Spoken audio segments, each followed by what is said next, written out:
Ni tarehe 29 mwezi Agosti mwaka wa 2022, tarehe ambayo Tume Huru ya Uchaguzi na Mipaka nchini ilitenga kama siku ya wapiga kura waliokosa kuwachagua viongozi wao kwenye uchaguzi mkuu uliopita kufanya hivyo. Licha ya wasiwasi wa idadi ndogo ya wapiga kura kujitokeza kupigia kura watakaowawakilisha katika nyadhifa tofauti, shughuli hiyo iliendelea vyema kote nchini na milango ya vituo vya kupigia kura ikafungwa saa 11 kama inavyotakikana kisheria.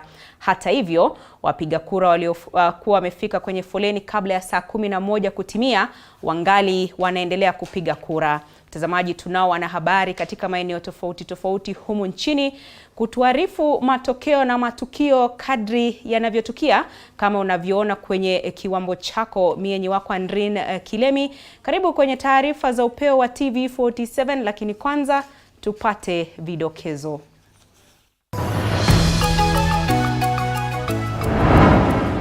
Wapiga kura wajitokeza sehemu mbalimbali hapa nchini kushiriki katika chaguzi za viti tofauti, huku macho yakiwa yamekodolewa viti vya ugavana katika kaunti za Kakamega na Mombasa. I've looked at the voter turnout. So far is at around 26-27%, but we are still optimistic.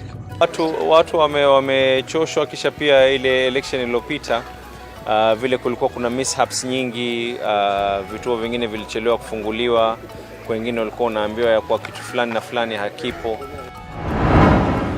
Mahakama ya Upeo kuanza rasmi shughuli ya kuamua iwapo Rais mteule William Ruto alishinda kwa haki au la. The numbers will have to be restricted because the space cannot accommodate everybody.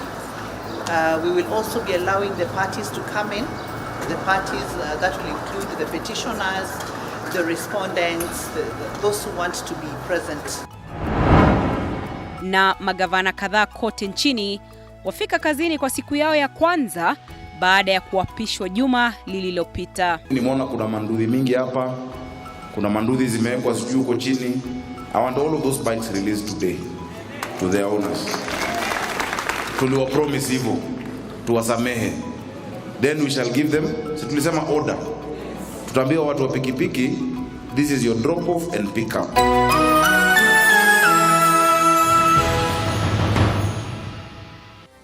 Karibu kwenye taarifa kamili. Mtangazaji kwa lugha ishara Nyimini Mbesa. Hapo kesho, majaji katika mahakama kuu watafanya majaribio kabla ya kusikizwa kwa ombi la kubatilisha ushindi wa naibu wa Rais William Ruto kama rais wa 5. Hii itakuwa ni mara ya kwanza kwa Jaji Mkuu Martha Koome na Jaji William Ouko kusikiza ombi la aina hii. Saa 5 asubuhi siku ya Jumanne, majaji katika mahakama kuu wataendesha majaribio huku wakijitayarisha kuanza kusikiza ombi lililowasilishwa na muungano wa Azimio One Kenya unaopinga kutangazwa kwa naibu Rais William Ruto kama rais wa 5. From Monday 22nd of August this year, the petitioners filed a total of 9 petitions. By Saturday, last Saturday, 27th of August, all the respondents had put in their responses, and as at yesterday evening we had the petitioners again file all their rejoinders. So all the filings have been done. Kinyume na kama ilivyo ada ya ombi la aina hii kusikizwa katika majengo ya mahakama ya Upeo, kesi hii itafanyika katika mahakama ya Milimani kutokana na nafasi ndogo iliyo katika majengo ya mahakama ya Upeo. Kesi mbili zilizopinga kura za urais katika mwaka wa 2013 na 2017 zilifanyika katika majengo ya mahakama kuu. So we are going to have the hearings happen here at the Milimani Ceremonial Hall. All the 7 judges are expected to participate. Remember, in the last season, we only had 6 judges participating. This time round, we expect all of them to be present. We have some observers, judges from the Commonwealth countries, led by the retired Chief Justice of Tanzania, Honorable Mohamed Othman, among other judges who will be joining us. We also have had quite a number of interlocutory applications that have been filed by different parties. There are those who are asking to strike out the petitions. There are some who are seeking to be included as interested parties. There are those who want to be included as amicus curiae or friends of the court. There are some who are seeking different orders relating to the scrutiny of the votes. So these applications are being considered, and all the rulings will be delivered to the respective parties electronically. Kila upande utapewa nafasi ya mawakili 4 watakaokuwa ndani ya mahakama ombi hilo litakapokuwa likisikizwa. Hii ni kutokana na nafasi, na hivyo Wakenya wameelezwa wafuatilie yatakayojiri kotini kupitia vyombo vya habari. Obviously not everybody will be allowed to come in.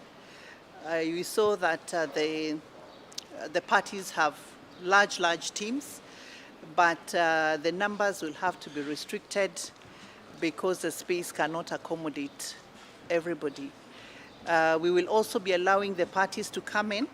The parties that will include the petitioners, the respondents, those who want to be present will be present. For those who are not able to fit in, we have provided for extra space where you can just sit and follow through the screens.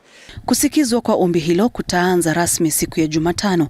Itakuwa ni mara ya kwanza kwa Jaji Mkuu Martha Koome na Jaji William Ouko kusikiza ombi la aina hii. Uamuzi kuhusu ombi hilo unatarajiwa kufanyika siku ya Jumatatu wiki ijayo. Sharon Baranga, TV 47. Asante sana Sharon Baranga kwa uketo wa taarifa hiyo. Mtazamaji, kwa sasa tunafululiza hadi katika gatuzi la Mombasa ambapo shughuli ya uchaguzi imekuwa ikiendelea katika kaunti hiyo, ikizingatiwa kwamba uchaguzi wa wadhifa ugavana ulikuwa umehairishwa kutoka tarehe 9 Agosti hadi tarehe 29 ambayo ndio siku ya leo. Tunaungana na mwanahabari mwenza Josh Onsare ambaye amekuwa akifuatilia taarifa hiyo kwa kina zaidi. Onsare, habari za jioni, hali iko vipi katika gatuzi hilo? Kufikia sasa najua vituo vya kupigia kura tayari vimefungwa. Labda shughuli ya kuhesabu kura imefikia wapi hadi sasa?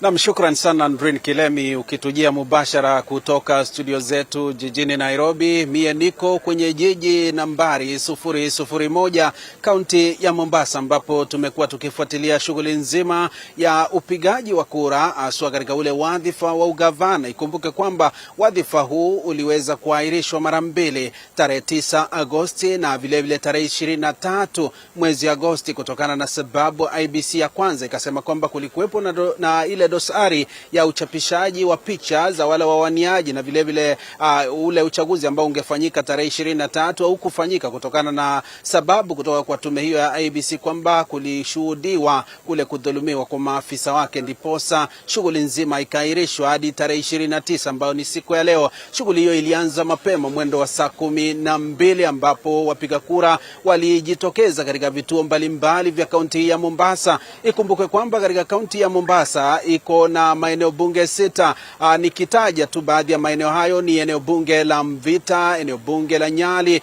eneo bunge la Changamwe, eneo bunge la Kisauni, eneo bunge la Likoni miongoni mwa maeneo mengine bunge. Mtazamaji, na shughuli nzima ilikuwa nzuri, ilingwananga. Tuliweza kuzungumza na wale waangalizi ambao wanafuatilizia shughuli nzima ya uchaguzi huu kuhakikisha upo huru na haki, na waliweza kutuarifu kwamba zoezi hili lilikuwa tulivu katika maeneo mbalimbali kwa asilimia kubwa, na vile vile hawaangalizi wakaarifu kwamba shughuli nzima imeweza kudhihirisha ama kuweza kutoa wale wapiga kura ambao ni wachache mno. Idadi ya wale waliojitokeza ikawa ya chini mno, na hivi sasa vituo vilifungwa mwendo wa saa 12 jioni, na hivi sasa kura zinaendelea kuhesabiwa katika vituo hivyo vya kupigia kura, tukisubiri tu ili matokeo yaanze kupelekwa katika vituo vile vya kuhesabia kura vya maeneo bunge. Na nilivyokuarifu, katika maeneo bunge 6 hayo, shughuli nzima zitakuwa ama zile kura ambazo zinatoka kwenye vile vituo vya kupigia kura,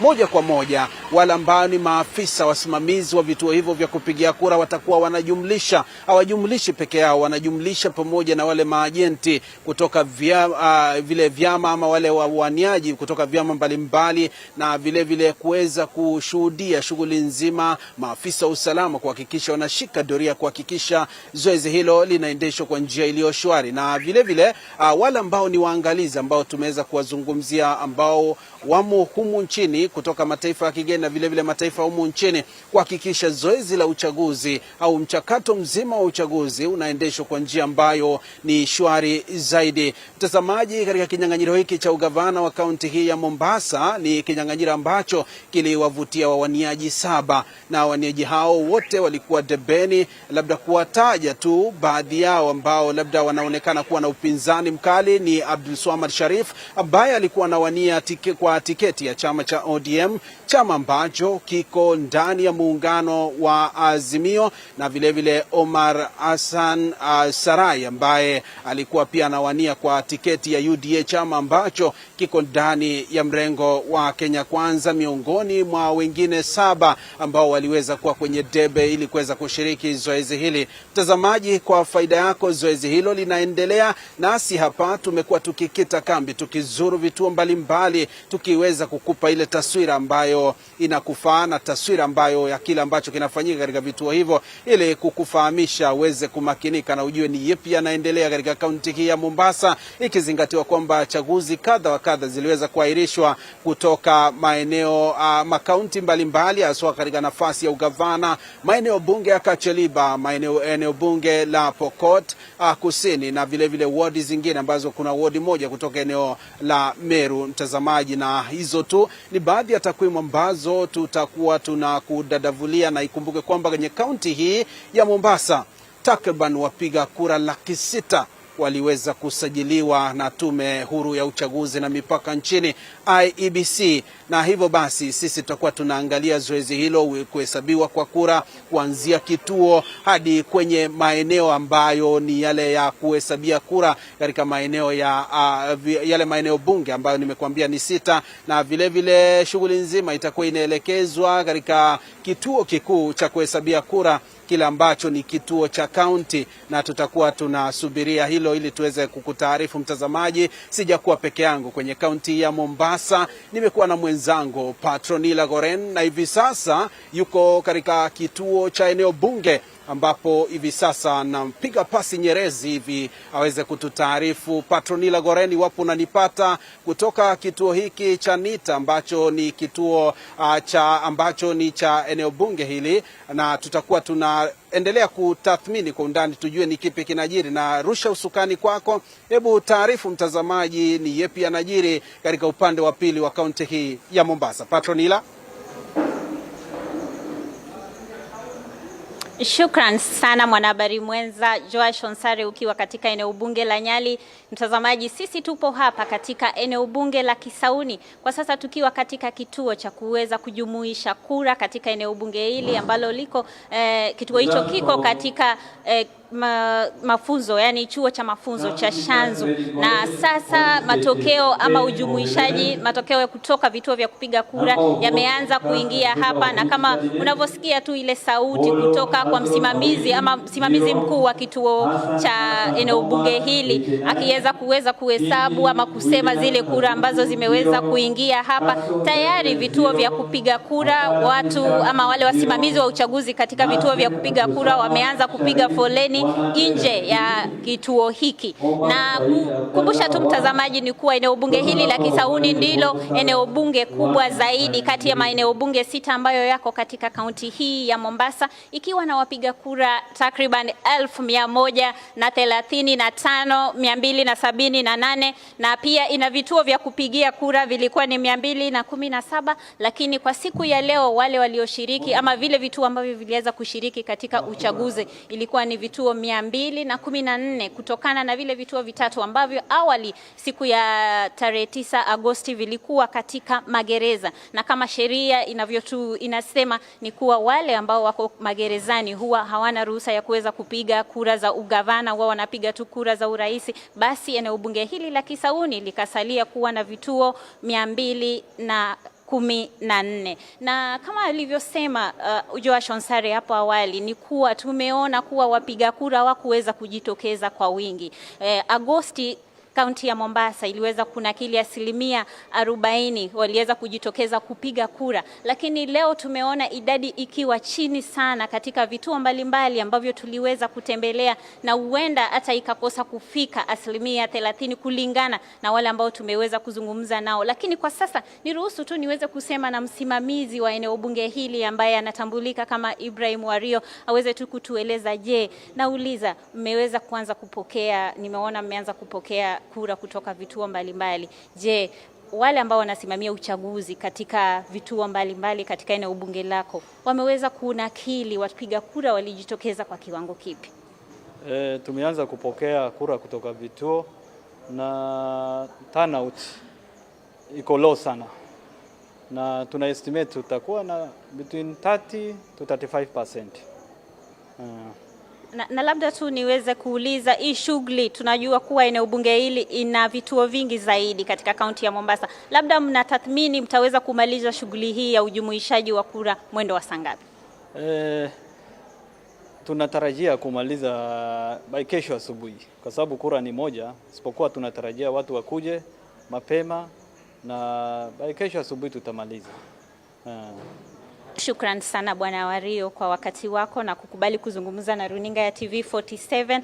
Basi ni hayo kwa sasa, lakini ni taarifa ambayo tunaendelea kuiangazia kwa kina na kuweza pia kutembea katika vituo mbalimbali vya kuweza kujumuisha kura katika kaunti hii. Kama nilivyosema awali, ni vituo 6, na baadaye tutaweza kwenda katika kile kituo kikuu ambacho kiko katika shule ya mafunzo ya serikali kikiwa katika kisiwa cha Mombasa. Tutaweza kusafiri kufika pale na kuweza kutathmini hali iko vipi, wapiga kura idadi walijitokeza ni wangapi, na tutaweza kuangazia watazamaji wetu taarifa hii na kuwaletea katika taarifa zetu za hapo baadaye kwa kina. Na kama alivyosema Onsare, ni wapiga kura wako hapa katika kaunti ya Mombasa takriban 641, na tunataka tu kujua ni wangapi waliweza kujitokeza, na tukijua kuwa kinyang'anyiro hiki kimekuwa na mvutio mkubwa zaidi, lakini upinzani ukisemekana kuwa itakuwa kati ya wagombea wawili, ikiwa ni mmoja ni Hassan Omar Hassan wa UDA na Abdul Swamad Sharif Nasir wa ODM. Basi tutaiangazia kwa kina na kuwaletea watazamaji wetu, lakini kwa sasa narudisha studioni. Shukran.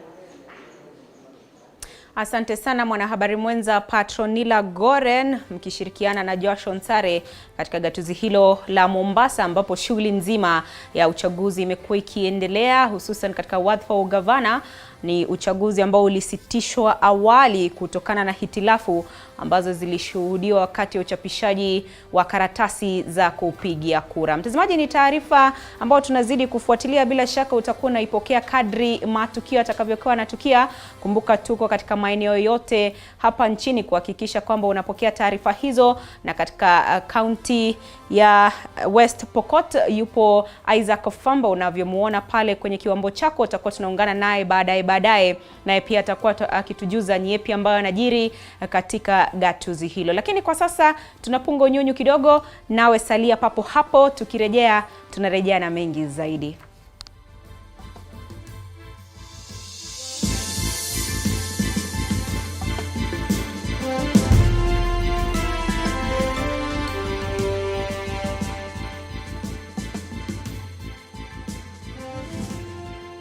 You are watching TV47, the home of untold stories.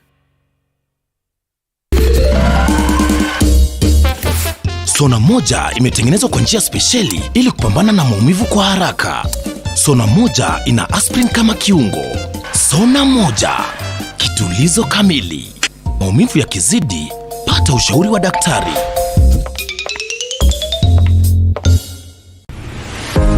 Tryson School of Medical Health Science and Technology is a premier training institute for market-driven courses. With state-of-the-art facilities, competent and dedicated members of staff, and linkages with the medical industry, you are assured of a bright future when you study with us. Enroll today in our campuses at Juja, Nairobi West, Kisumu, and Homa Bay. Maisha Magic is Texas on a riveting journey this month. Despite being visually impaired, he is a jack of all trades. It is our quest to find answers on how to take care of children with special needs and those with disability.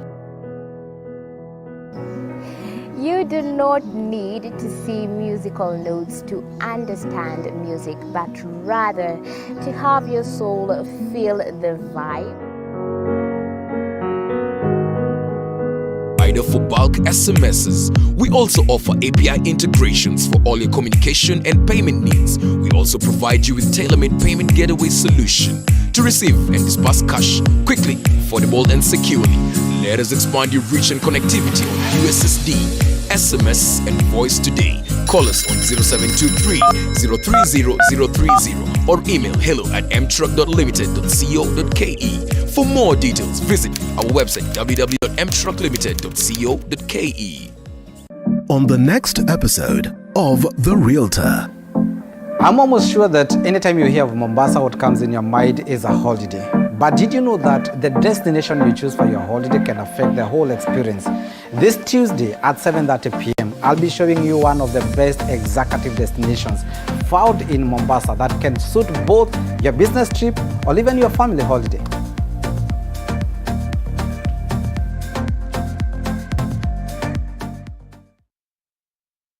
You are watching TV 47, the home of untold stories.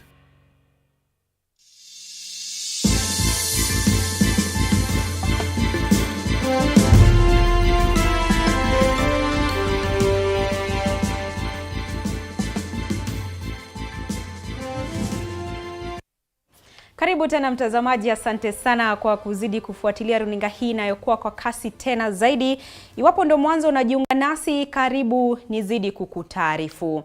Na tunafululiza hadi katika kaunti ya Kakamega. Kumbuka ni mojawapo ya kaunti ambayo imekuwa ikiendesha shughuli ya uchaguzi mchana wa leo, na ni kwamba mwanahabari wetu Mike Kagwongo na Violet Auma wamekuwa kifuatilia taarifa hiyo, na kwa sasa tunaungana naye Mike Kagwongo. Mike, habari za jioni, hali ikoje katika vituo hivi ambavyo sasa ni vya kuhesabia kura na ambavyo awali vilikuwa ni vituo vya kupigia kura? Je, kufikia sasa shughuli hiyo imefikia wapi?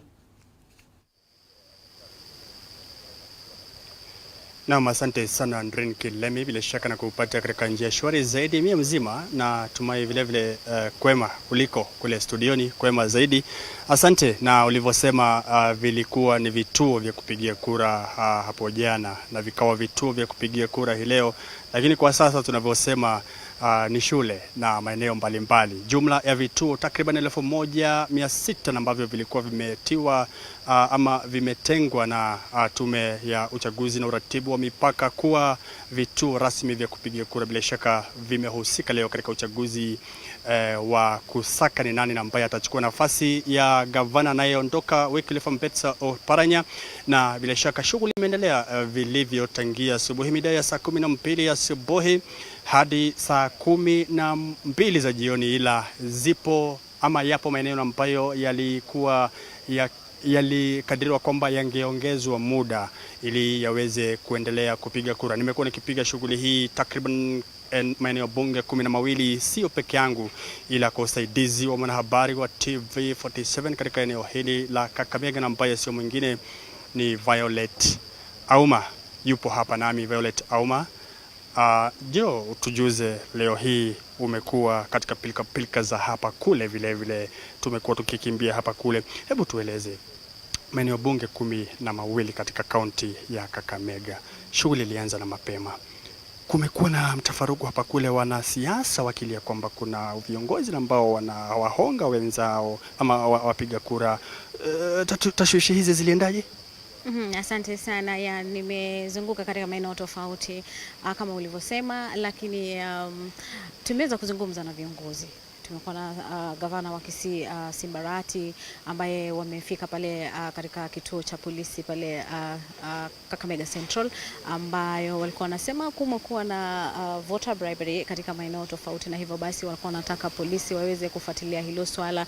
Vile vile kumekuwa na visa vya vurugu ambapo baadhi ya wakazi wanasema kwamba wameweza kuumizwa katika purukushani ambayo ilitokea, na vile vile pia tuliweza kuzungumza na seneta mteule wa kaunti ya Nairobi Sifuna, ambaye tumezungumza naye leo jioni, akisema kwamba yeye ameweza katika pitapita zake ameweza kuona kuna amani. Amekuwa katika maeneo, amekuwa chief agent pale maeneo ya Malava, na kwake anasema kwamba mambo yamekuwa shwari huko, japo vile vile aliweza kutaja masuala ya voter bribery ambayo yamekuwa kitokea, na ni kitu ambacho baadhi tu ya viongozi hapa katika kaunti ya Kakamega wameweza kugusia. Hapo nyuma tuliweza kuzungumza na mgombea wa ugavana kaunti ya Kakamega Fernandez Baraza, ambaye amezungumzia hilo swala, akasema kwamba kumekuwepo na visa vya umungaji wa wale wapiga kura ambapo walikuwa wanaenda katika maeneo tofauti, lakini hawana dhibitisho kamili. Hawana dhibitisho kwao, lakini japo wao walikuwa wamesema kwamba ni swala kama Fernandez Baraza amesema ni swala ambalo tayari ameweza ameshapeleka amewasilisha katika kituo cha polisi, na ni tetesi ambazo amesema pia watakuwa wanafuatilia. Vile vile tumeweza kumuona gavana anayeondoka Wycliffe Oparanya vile vile amegusia hilo swala, akasema kwamba kumekuwa na visa vya hongo ambavyo vimekuwa vikiendelea katika maeneo tofauti, na yeye pia amesema ni swala ambalo pia kama chama na vile vile muungano watakuwa wanafuatilia kuona ni kipi haswa kitakachojiri. Na pia baadaye tu kidogo tuliweza kuzungumza na yule mgombea ambaye ni wa ANC Cleophas Malala, yawe amefutilia mbali swala hilo, akisema kwamba yeye hajaona masuala ya voter bribery, na kwake anasema kwamba shughuli inaendelea sawa, na alikuwa na imani kwamba yeye atakuwa mshindi. Asante Andrin, niruhusu kabla niregeshe upande wako, kuna swala ambalo limeibuka jioni hii ya leo, ambapo kwa sasa tupo katika makao makuu ya seneta wa kaunti ya Kakamega, na ambaye anawania nafasi hiyo ya gavana, ambaye ni Cleophas Malala kwa chama ama tiketi ya chama cha ANC, na ambapo kwa sasa kulikuwa na madai kwamba alikuwa atiwe mbaroni, ila hadi kufikia sasa mambo yamekwenda segemnege.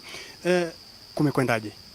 Asante. Hii jioni tu tumeweza kupata habari kwamba Cleophas Malala ama afisa wa upelelezi walikuwa wamefika hapa na magari matatu, walikuwa wanataka kumkamata, japo waliweza kuzidiwa nguvu na ambao walikuwa pale, na hivyo basi hawakuweza kutekeleza hilo swala. Na kama ulivyosema, tuko hapa nyumbani kwa Cleophas Malala ambaye ni mwoneaji ama mgombea wa kiti hiki cha ugavana kaunti ya Kakamega chini ya muungano wa Kenya Kwanza. Nasi hapa tutalitupia tu jicho kutaka kujua ni kipi haswa ambacho kitaendelea hapa, maana muda mchache tunasubiri hapa kwake, maana naona wanahabari wenzetu wamepiga kambi hapa kwake nyumbani, na tunasubiri kuona ni kipi haswa kitakachojiri, na yeye mwenyewe iwapo kama atatoka kuweza kuzungumza na wanahabari, maana tumeambiwa yuko pale ndani.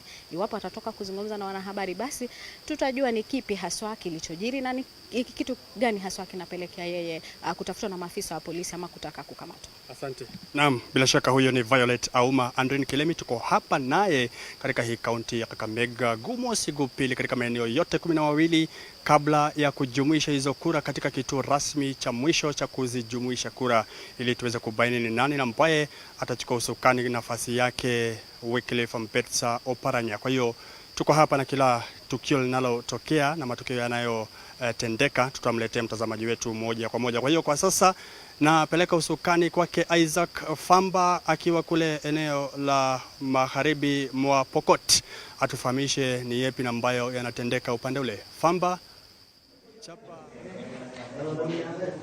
Asante sana Mike Agwongo kutoka eneo la Kakamega, ambapo shughuli za uchaguzi unaendelea kule pia, na hapa kaunti ya Pokot Magharibi shughuli hizo zimeweza kufanyika siku hii ya leo, ambapo upigaji kura umeweza kukamilika, na unapotazama nyuma yangu pale ni shughuli za mwisho tu za kusanya na kuhesabu kura ambazo zinaendelea kwa sasa katika eneo hili. Na kufikia sasa shughuli hiyo imekuwa na mwendo wa aste, manake wakazi walijitokeza kwa hali ya chini, ikizingatiwa idadi ya waliojitokeza kwa sasa imekuwa ya chini, lakini siku imekamilika vyema.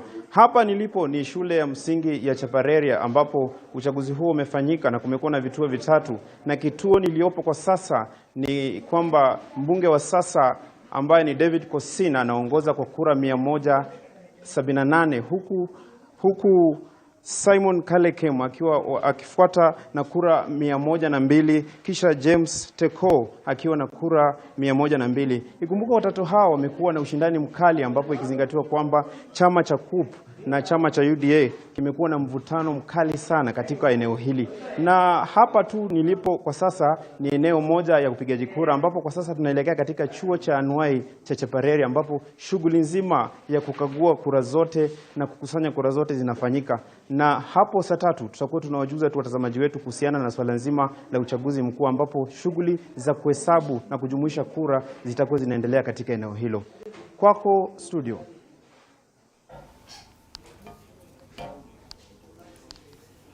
Shukrani sana Isaac Famba, ni mwanahabari wetu kutoka eneo hilo la Pokot Magharibi, ambaye amekuwa akifuatilia taarifa hiyo kuhusiana na uchaguzi ambao umekuwa ukiendelea katika eneo hilo. Kumbuka ni mojawapo tu ya maeneo ambayo amekuwa akiendesha shughuli nzima ya uchaguzi ambao ulihairishwa kutoka tarehe 9 hadi tarehe 29, ambayo ni siku ya leo. Tunazidi kufuatilia matokeo hayo. Bila shaka utakuwa unayapokea kadri matukio yatakavyokuwa yanatokea na kutukia. Kwa sasa mimi na mwenzangu wa ishara Mini Mbesa tunapunga unyunyu kidogo, lakini usiende mbali. Tukirejea tunarejea na taarifa zaidi.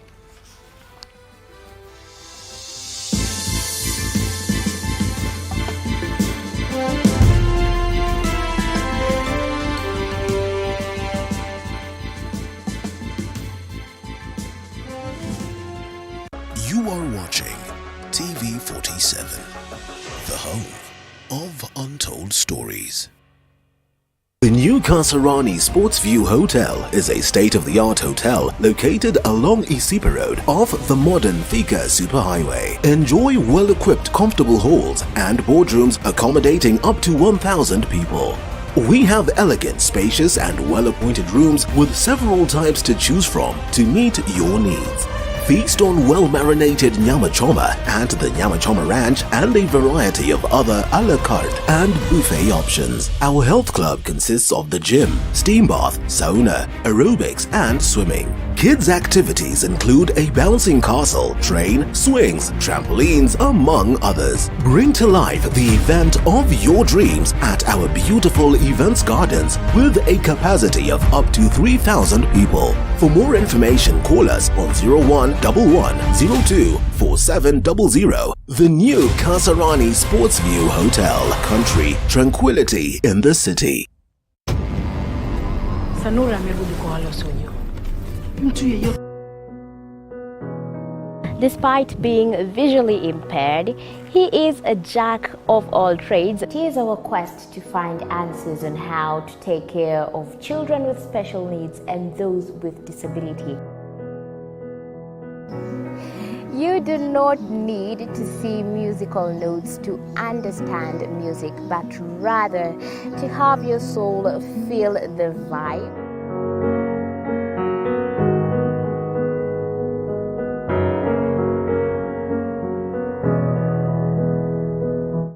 Actually, for us to make a wheelchair, we have to take measurements of the user. After doing my assessment, I get to know the parent, I get to know the heaviness she's carrying.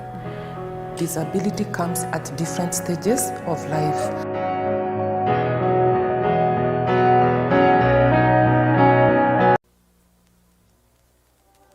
Muungano wa viongozi mbalimbali wa kidini umewaomba Wakenya kusalia watulivu hadi tarehe 5 mwezi ujao, wakati mahakama ya Upeo itakapotoa uamuzi wa kesi zinazopinga matokeo ya urais. Wakizungumza jijini Nairobi, viongozi hao wamewataka majaji wa mahakama hiyo ya Upeo kutoa uamuzi utakaoridhisha Wakenya wote kama njia moja ya kukumbatia amani na uboreshaji wa demokrasia nchini. We take this time to thank all Kenyans for upholding peace and calm during this electoral period. It is a manifestation of democratic maturity that is commendable. Let us all continue with this trend, especially in view of the intensive legal discourses that will be happening this week at the Supreme Court. We call on all Kenyans to wait until the Supreme Court processes processes the petitions, keeping in mind the wisdom of Proverbs chapter 18:17. In a lawsuit, the first to speak seeks right until someone comes forward and cross-examines. Taking cognizance of the centrality of the presidential poll petitions to democracy in Kenya, we have taken time in our places of worship to pray for the judges and staff of the Supreme Court. It is our prayer and confidence that truth will prevail and justice will be done and be seen to be done at the Supreme Court. On our part as religious leaders, we urge every Kenyan, regardless of their political affiliation, to accept the ruling of the Supreme Court as the position of justice. Let us join in prayer as we patiently and peacefully wait for the Supreme Court processes to be concluded. May the words of the national anthem be the inspiration for our hearts at all times. Na ikiwa ni Jumatatu ya kwanza tangu magavana kuanza kazi rasmi baada ya kuapishwa kwao juma lililopita, wengi wa magavana wameonyesha kuwajibika ofisini. Gavana wa kaunti ya Murang'a Irungu Kang'ata ameamrisha kaunti kununua madawa yake moja kwa moja kutoka kwa mamlaka ya ununuzi na usambazaji wa dawa KEMSA ili kuepuka utumiaji wa fedha zaidi na kuvunja njama ya madalali kutumia nafasi hiyo kusambaza dawa. Na kama anavyoarifu Paul Kirobi, mabadiliko huenda yakafanywa au yakafanyika katika kaunti tofauti kufuatia utepetevu ambao umekuwepo kwenye kaunti hizo. Hatamu magavana wapya waliochaguliwa katika kipute cha Agosti 9 imeanza rasmi siku ya kwanza kukaribisha ofisini. Kibarua kizito sasa ni kulainisha sehemu ambazo kulikuwa na mkwaruzano baina ya kaunti, kulipa madeni ambazo kaunti zinadaiwa na kuwajibikia matakwa ya wafanyakazi. When you have staff who have not been paid for several months, definitely they'll be very demotivated, and it's an area that we will have to discuss and issue way forward. Swala lingine tata likiwa ni kulainisha mfumo wa ugatuzi na magavana kuchunguza jinsi ambavyo shughuli imekuwa ikiendeshwa kwenye kaunti ili kuwafikia ruwaza wa mwaka 2030. Gavana wa Murang'a Irungu Kang'ata amejipata katika njia panda, sasa akiweka wazi kwamba tayari kaunti ya Murang'a inadaiwa shilingi takriban milioni 35 na mamlaka ya usambazaji dawa KEMSA. You do not get any kickback once you procure from KEMSA, and therefore we feel we are under an obligation to get our supplies from government. But Murang'a had a huge debt owing to KEMSA of about almost 35 million. And on that reason our accounts were frozen.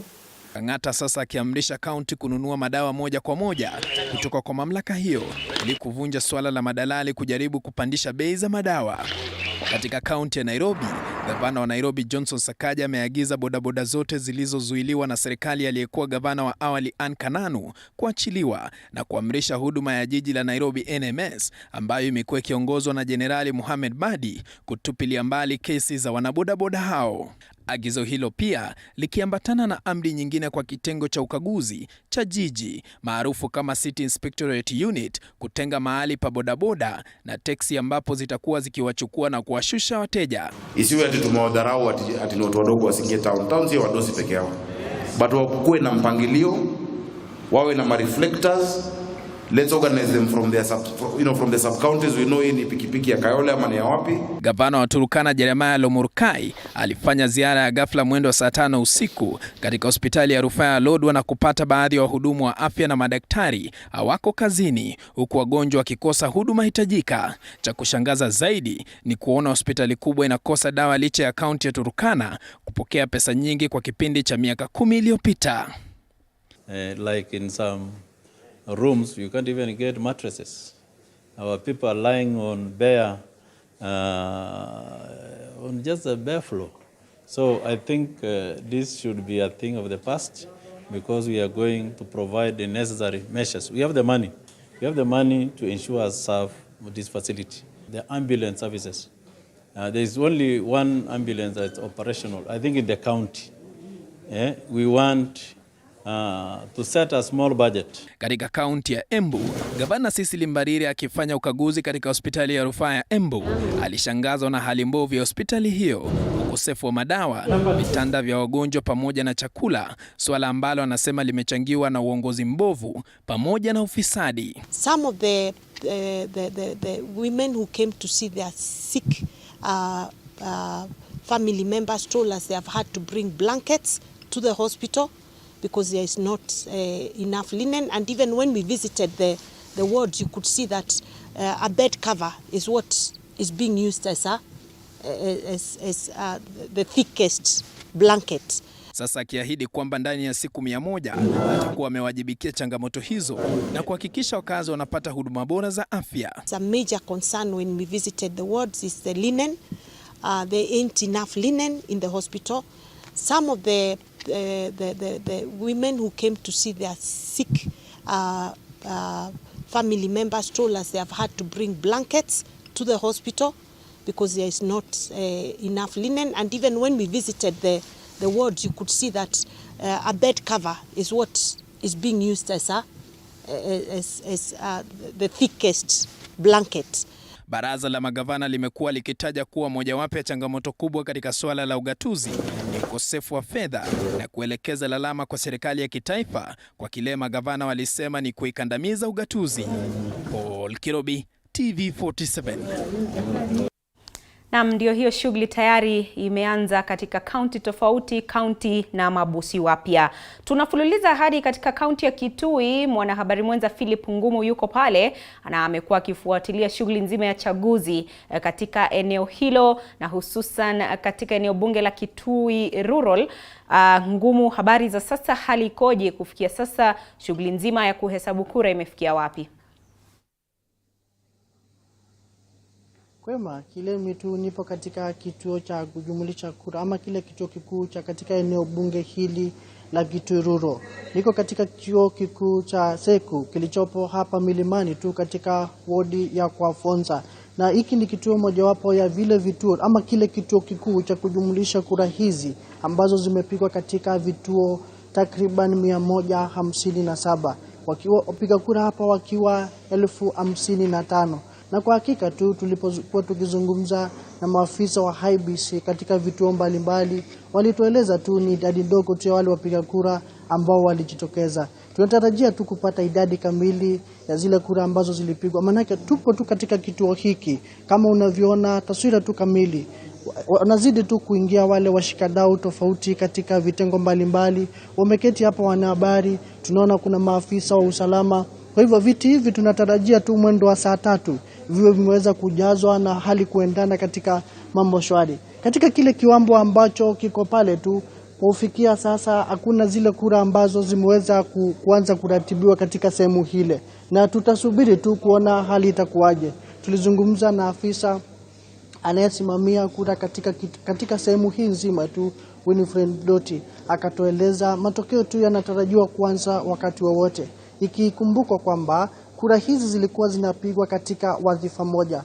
Eneo hili la Kitui Rural ni mojawapo tu ya yale maeneo bunge 4 ambayo kwa hakika hayakufanikiwa kupiga kura kutokana na itilafu za karatasi kuchapishwa, na mchakato mzima tu ukaahirishwa mara 2, na hii leo wenyeji wamenufaika tu kuhakikisha kwamba umepata ule kiongozi atakayewaongoza.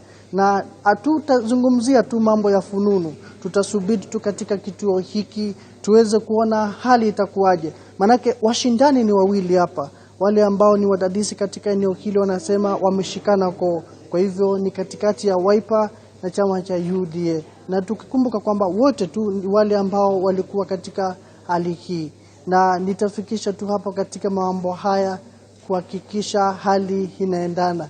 Na ni swala tu ambalo tutafuatilia katika eneo hili kuhakikisha mambo yanaendana. Kwa hivyo kufikia sasa nitampiku tu na kumpa mwenzangu aliye katika maeneo mengine haweze kuendelea. Nitafungia hapo kutoka hapa eneo la Kitui, tazidi kuwapasha. Mimi ni Philip Ngumu. Asante sana Philip Ngumu kwa taarifa hiyo. Mtazamaji, ni mwanahabari wetu katika kaunti ya Kitui, anazidi kufuatilia shughuli nzima ya kuhesabiwa kwa kura. Kumbuka ni mojawapo tu ya maeneo ambayo yamekuwa kiendesha shughuli nzima ya chaguzi ambazo zilikuwa zimeratibiwa kufanyika leo na ambazo zilikuwa zimehairishwa kutoka tarehe 9 ambayo ndio iliyokuwa tarehe rasmi ya upigaji kura humu nchini. Na katika taarifa nyingine ni kwamba jaji mkuu katika mahakama ya Kikuyu Catherine Mboro ameagiza miili ya watoto Lia Mgeshohi na Valeria Mudhoni kufukuliwa na kufanyiwa upasuaji katika kesi ya kutatanisha inayomhusisha mtoto wa miaka 15 na anayeshukiwa kuwaua watoto 4 katika eneo la Kikuyu. Jaji huyo aidha amewapa polisi siku 14 kufanya uchunguzi zaidi katika kesi hiyo, huku akiagiza uchunguzi wa kiakili kufanyiwa mshukiwa huyo.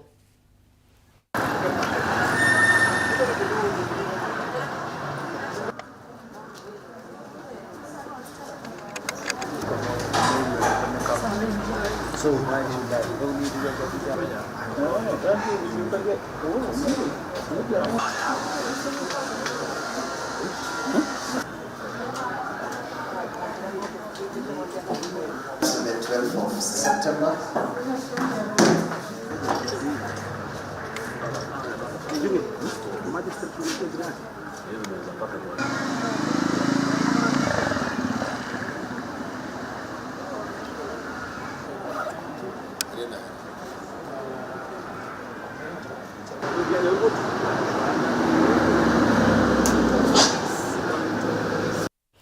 Naam, tufululize hadi katika kaunti nambari 12. Hiyo ni kaunti ya Meru ambako shughuli ya uchaguzi pia imekuwa ikiendelea mchana kutwa, na mwanahabari mwenza John Java Kiani amekuwa akifuatilia taarifa hiyo kwa undani zaidi.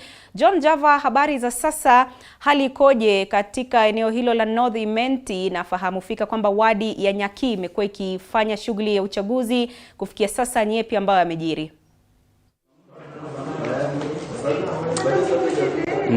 Naam, shukran tena sana Andrin Kilemi na kupata kwa njia iliyo safi kabisa. Hapa nipo katika kaunti ya Meru katika eneo hili la Nyaki West, ambapo shughuli ya kupiga kura kwa sasa ishatamatika katika vituo vyote, na kikubwa ni kwamba sasa shughuli ya kuhesabu na kujumlisha ndio sasa imesalia. Lakini katika eneo ambalo niko kwa sasa, ambapo ni kituo cha kupigia kura cha Kaaga ama shule ya msingi ya Kaaga, ambapo nimekita kambi kwa sasa, shughuli ya kuhesabu kura katika vituo ama kituo hiki ambacho kiko na stream 3 imeweza kukamilika. Na kulingana na taarifa ambayo niko nayo kwa sasa ni kwamba mgombea ambaye anajulikana kama Irali Sunday ameonekana kuongoza katika vituo vyote vitatu hapa, kwa sababu katika kituo cha kwanza ako na kura 98, akifuatwa kwa ukaribu tu pale na Frederick Mubisi wa UDA na kura 49. Kumbuka pia Lewis Kidhinji wa Mbaz ameweza kupata kura zake 39. Katika stream ya pili Irali Sunday pia ameonekana kuongoza kwa kura 91, huku Frederick Mubisi akipata kura zake 43 na Lewis 50. Huku stream ile ya tatu Irali Sunday pia huyu ni mgombea huru akionekana kuongoza kwa kura 84, Frederick Mubisi akiwa na kura zake 54 na Lewis Kidhinji wa chama cha Mbas akiridhika na kura zake 31. Lakini kikubwa ni kwamba kura hizi za Nyaki West zinaleta upinzani ama ukakamavu mkali, kwa sababu katika eneo bunge ama katika eneo hili la Nyaki West kulikuwa na imeahirishwa kutokana pia na Irali Sunday ambaye ni mgombea huru kuweza jina lake kuweza kukosekana katika orodha ya wapigiwa kura wa IBC, na pia zimeleta ule mvuto wavuta ni kuvuta katika county assembly ama kupenda bunge la county ya Meru, ambapo wanajaribu kutafuta ni kundi gani litakuwa na idadi kubwa ya MCAs ambao watakuwa na kiongozi wa walio wengi. Kumbuka chama cha Mbas ambacho kimeasisiwa na alikuwa gavana wa kaunti hii ya Meru Kiraitu Murungi kina MCAs 13, UDA iko na MCAs 12. Kwa hivyo lazima kutafuta mshindi, kwa sababu upinzani mkali hapa ni kati ya Mbas na UDA. Na kumbuka, iwapo kama UDA itakuwa inapata nafasi moja hapa, basi itakuwa na nafasi sawa za wawakilishi wadi 13, lakini UDA itakuwa inaongoza kwa idadi zote za wale ambao waliweza kupigiwa kura. Kwa hivyo kikubwa ni kwamba hapa shughuli imeweza kutamatika na tunasubiri kuona ni kipi labda kitakuwa kinajiri katika eneo hili, kwa sababu tunaelekea katika eneo la kuhesabia kura kuweza kujua mshindi atakuwa nani. Andrin? Asante sana John Java Kiania. Bila shaka tutakuwa tunarejea kwako kwa taarifa zetu za saa 3, ambapo labda shughuli hiyo itakuwa imekamilika. Utakuwa unatueleza zaidi kuhusiana na kujumuishwa kwa kura hizo. Na wakazi wa shamba la Patakwa kwenye eneo bunge la Saboti, County Trans Nzoia, wameandamana kulalamikia hatua ya kulenga kuwafurusha kutoka mashamba yao, wakiitaka serikali kuingilia kati. Mwanahabari wetu Boniface Barasa alizuru eneo hilo na kuandaa taarifa ifuatayo. Ni makumi ya wakazi wa shamba la Patwa Kaberur kwenye eneo bunge la Saboti, County Trans Nzoia, mkabala na eneo la Mlima Elgon. Makumi hao wakishiriki maandamano wakiwa wamebeba matawi na mabango kulalamikia agizo la kuwataka kuondoka shambani. Wakazi hao wanadai kuwa walikabidhiwa ardhi hiyo yenye ekari 900 na hayati Rais Mwai Kibaki. Hatua ya kuwataka kuondoka shambani inakisiwa huenda ikaathiri zaidi ya familia 80. The eviction order has caused a lot of tension in the area, which is threatening peace. The eviction order, if effected, will humanitarily affect 8+ families. Mimi ni mjane na mimi niko na watoto 12. Lo fulani yote tapeleka wapi? Tapeleka wapi kweli? Hata wana kichwa kama hiko. Tunajua watu wetu wa Trans Nzoia ni squatters. Na hakuna feje tunaweza fanya kuleta watu wengine, tutoe squatters wengine kwa mashamba, alafu tulete masquatters wengine wakuja wa replace. Haiwezekani. Wakishiriki maandamano hayo kupaza kilio chao, wamewataka viongozi waliochaguliwa kuingilia kati ili kudhibiti hali hiyo. Honorable Natembea kama governor, tuko na Kale Pamisi kama michumbe wetu, tuko na area MCA Andrew Kibeke, tuko nyuma yako, utusaidie kwa sababu ile tension iko kwa hii shamba. Anything can happen. Watu wametusumbua, lakini tunaomba serikali ya Kenya wakuje kwa hii shamba, watuambie shida ni wapi, kwa sababu sisi tulienda vetting, kila mtu ako na kibali yake. Kwa sasa wanaishi kwa hofu wasijue ni kipi kitakachotokea. Boniface Barasa, TV47, shamba la Patwa Kaberur, eneo bunge la Saboti, kaunti ya Trans Nzoia. Na huku Wakenya wakisubiri uamuzi wa mahakama ya Upeo kufuatia ombi la kubatilisha ushindi wa rais mteule Daktari William Samoei Ruto, Askofu John Mbinda wa kanisa la Katoliki mjini Lodwar amewataka Wakenya wadumishe amani kabla na baada ya uamuzi huo kufanyika.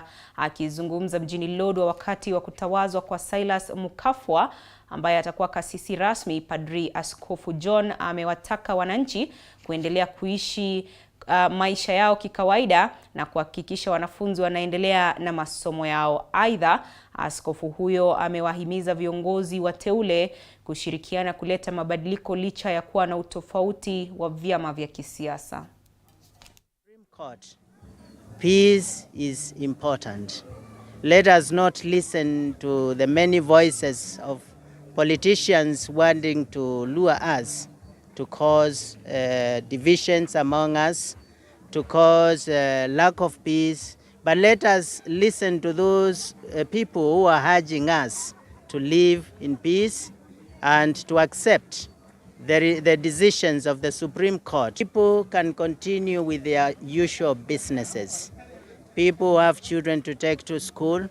People who have businesses to take care of. people have jobs that they do so that they can continue earning what keeps them going in life. And this is the piece that they need so that they can be able to continue and move on with their lives. I'm actually asking all those who have been elected throughout Kenya that if they work as a team to improve the standards of people in Kenya, the living standards of people in Kenya, it will be a just cause, because this is what they were promising the Kenyans during the campaign.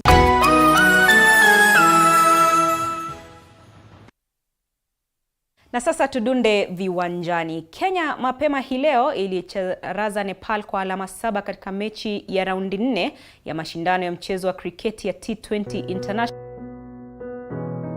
Despite being visually impaired, he is a jack of all trades. It is our quest to find answers on how to take care of children with special needs and those with disability. You do not need to see musical notes to understand music, but rather to have your soul feel the vibe.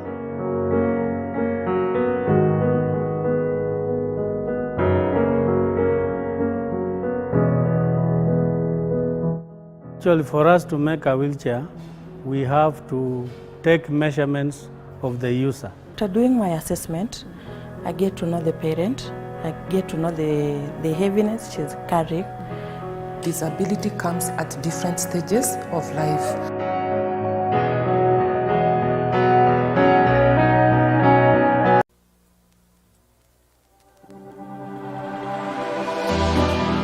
How well do you know what's happening around you?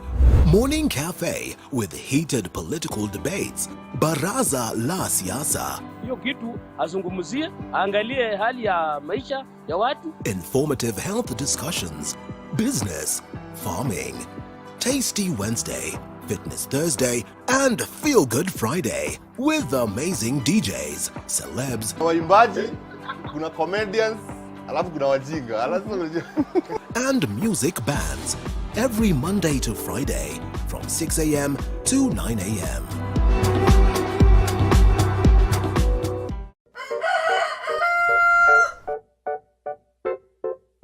The next set of millionaires are farmers, as we know agriculture has been and still is the backbone of our economy. As we traverse the different counties to meet different farmers, we ensure to get the story of how they started farming and even how they continue to penetrate the market and overcome the challenges. Hapa, the reason why nilieka goose na si ducks. Goose, they are very easy to maintain. A lot of farmers keep on calling, inquiring whether you're supposed to raise some seeds in the nursery or you're supposed to do them directly in the field. The greenhouse helps us control the temperature because the temperature needs to be between 28 to 32 degrees. Walk this journey with us every Sunday at 6:30 p.m. It's no secret, construction ain't cheap. But how do we make it affordable? Different individuals are finding ways of cutting down cost by use of pre-stressed slabs other than reinforced concrete, recycling plastics to make pavers. The brick is stronger, it's cheaper, and it's lighter. And recycling wastewater in your household. What happens to my waste from the washroom, the solid waste? All that can break down. Those are just but a few. Every Tuesday at 7:30 p.m. we talk construction.